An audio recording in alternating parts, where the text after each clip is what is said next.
Next up is Rosine, the moth-like apostle who almost killed Guts in the Lost Children arc. Rosine's story starts in a small village torn apart by war. Her mother was violated during the conflict, and her father constantly doubted whether Rosine was really his child. Their home was full of fights and resentment, so Rosine spent most of her time in the woods, collecting bugs and pretending to be an elf with her best friend Jill. One night, she decided to run away to the Misty Valley, which she believed was the home of elves. Her parents found her later. Her father beat her out of shame and anger, and in that moment, her Beherit activated.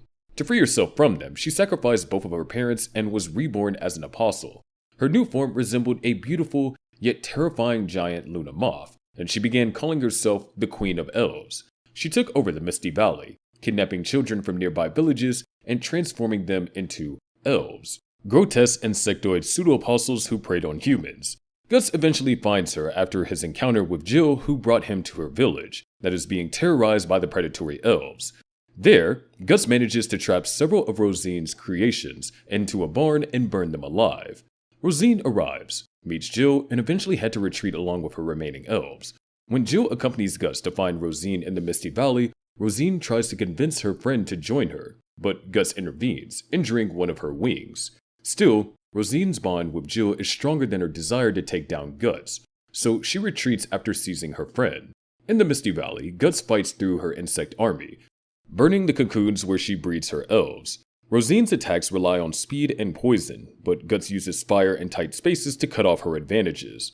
She transforms into her full moth form and takes the fight to the skies, moving at blinding speeds.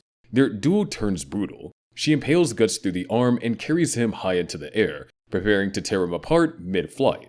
But Guts, ever the strategist, fires the cannon in his prosthetic arm point blank into her abdomen. Both plummet to the ground. Bleeding out and barely conscious, Guts ties his only good hand to the Dragon Slayer. When he sees Jill trapped in the fire, he gets a grim idea. Rosine rushes in to save the girl, exactly as Guts planned. From the flames, Guts emerges like a demon, driving his sword straight through Rosine's back, slicing into her torso.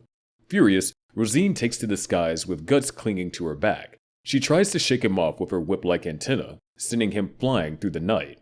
As she dives in to finish him off, her spike pierces his cheek, but Guts bites it, holding her in place just long enough to bring his sword down, splitting her nearly in two. Both crash down. Rosine, broken and human again, begs for forgiveness from her parents as Jill rushes towards her. Guts, stopped by Jill and a bolt from Zepek, flees into the night, leaving behind a dying Rosine who takes an aimless flight before plummeting to her demise.